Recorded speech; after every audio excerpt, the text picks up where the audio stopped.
Hi viewers, welcome to BRK entertainment. నేను మీ Uma. So అంటే financial అని టాపిక్ వచ్చింది కాబట్టి ఈ మధ్య సోషల్ మీడియాలో చూస్తున్నాను. ఇక్కడ చూసినా రమేష్ గారికి కోకాపేటలో ఒక 100 ఎకరాలు ఉంది, ఒక 4 ఫామ్ హౌస్లు ఉన్నాయి, మంచి ఇవి ఉన్నవి, ల్యాండ్స్ ఉన్నాయి. సో అసలు ఆయన వెల్ సెటిల్డ్ పర్సన్. అండ్ ఇంకొకటి కూడా విన్నాను, ఎవరికి ఏదైనా ప్రాబ్లం ఉంది అంటే రమేష్ గారు వెంటనే రెస్పాండ్ అయ్యి వాళ్ళకి హెల్ప్ చేస్తారు అని చెప్పేసి కూడా అది కూడా విన్నాను. బట్ ఫస్ట్ అయితే మీ ఫైనాన్షియల్ స్టేటస్ అసలుకి ఫుల్. మీరు అడిగే ఫైనాన్షియల్ స్టేటస్ కంటే ముందు ఇందాక క్వశ్చన్లోనే ఒక ఆన్సర్ ఉంది, స్కూలు దాని అయితే అది అమ్మేటి రావటం. అవును అవును అవును, అది చెప్పి దీనికి వద్దాం మళ్ళా. నేను బేసిక్గా మాది నా బ్రాటప్ అంతా నేను ఇప్పుడు ఏపీలో ప్రకాశం జిల్లాలో కందుకూరు అనే ఒక మండలం హెడ్ క్వార్టర్లో నా మొత్తం స్టడీస్ అంతా అక్కడే చేశాను. ఓకే. నేను డిగ్రీ, పీజీ, తర్వాత ఎంఈడి చేసి ఆ తర్వాత నేను ఇండస్ట్రీకి రావాలనేది నా యాంబిషన్ అండి. ఇంటర్మీడియట్ దాదాపు 10th క్లాస్ అప్పటి నుంచే నాకున్న ఈ ఆపర్చునిటీ, నాకున్న ఒక యాంబిషన్ ఏంటంటే నటుడు అవ్వాలని. దానికోసం నేను చాలా ప్రయత్నాలు చేశాను, అక్కడ ఉండి చాలా నేర్చుకున్నాను. ఆ ప్రాసెస్లో ఫైనల్గా మా ఫాదర్ ఏమన్నాడంటే, స్టామినా లేకపోయినా ఆయనకి అంత క్వాలిటీ ఎడ్యుకేషన్ ఇప్పించాలనేది మైండ్లో ఉన్నా నేను దాన్ని వదిలిపెట్టలేదు. కానీ దాన్ని ఒక ఎలిమెంట్గా తీసుకొని ఎక్కువ ఇంపార్టెన్స్ నేను కల్చరల్ యాక్టివిటీస్కి, కరాటే, డ్యాన్సు ఇవి నేర్చుకోవడానికి ఎక్కువ ఇంపార్టెన్స్ ఇచ్చాను. ఆ టైంలో కూడా మా ఫాదర్ ఇల్లిటరేట్, వ్యవసాయం మీద డిపెండ్ అయిన ఫ్యామిలీ మాది. ఫీజులు కట్టలేని పరిస్థితి ఉన్న పేరెంట్స్ ఉన్న సిచ్యువేషన్. మేము ఎప్పుడు నేను చెప్పేది, ఇప్పుడు 85 నేను 10th, 90 డిగ్రీ అయిపోయింది, 92 ఎంఏ అయిపోయింది, 94 ఎంఈడి అయిపోయింది. సో అప్పుడున్న మా ఎన్విరాన్మెంట్ ఏంటంటే, పేరెంట్స్ ఎవరైనా పొలం పనులకి, పశువుల దగ్గరికి వెళ్ళటానికి వాటికి ఇంపార్టెన్స్ ఇచ్చేటటువంటి టైంలో మేము చదువుకున్నాం.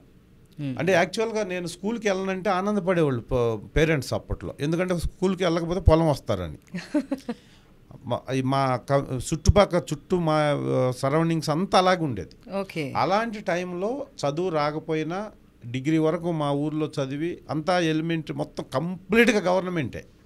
Government high school, government college, government university, ఇలాగే పెద్దగా మొత్తం చదువు అంతా అయిపోయాక ₹1 లక్ష ఖర్చు పెట్టుంటే ఎక్కువ చదువుకి.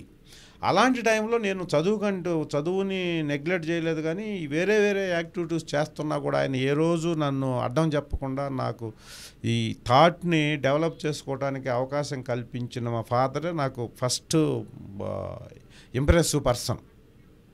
సో అక్కడ నుంచి చదువుతూ అంతా చదువుకొని కరాటే, బ్రేక్ డ్యాన్సు, ఈ కరాటే రెడ్ బెల్ట్ వాళ్ళకు చేశాను నేను అప్పుడే. సో ఇవన్నీ చేస్తున్న ప్రాసెస్లో నేను ఒక నటుడు, తర్వాత నాటకాలు వేసేవాడిని, ప్రజానాట్య మండలిలో యాక్టివ్గా పార్టిసిపేట్ చేసేవాడిని కాలేజీ డేస్లో. సో ఇవన్నీ జరుగుతున్నప్పుడు నేను డిగ్రీ అయిపోయేసరికి డిసైడ్, ఇంకా నేను ఎట్లయినా ఇండస్ట్రీకి వెళ్ళాలి అని. కానీ ఏమీ తెలీదు. హైదరాబాద్లో అన్నపూర్ణ స్టూడియో ఎక్కడుందో కూడా తెలియదు నాకు బేసిక్గా. కానీ నటుడు అవ్వాలి అనేది యాంబిషను.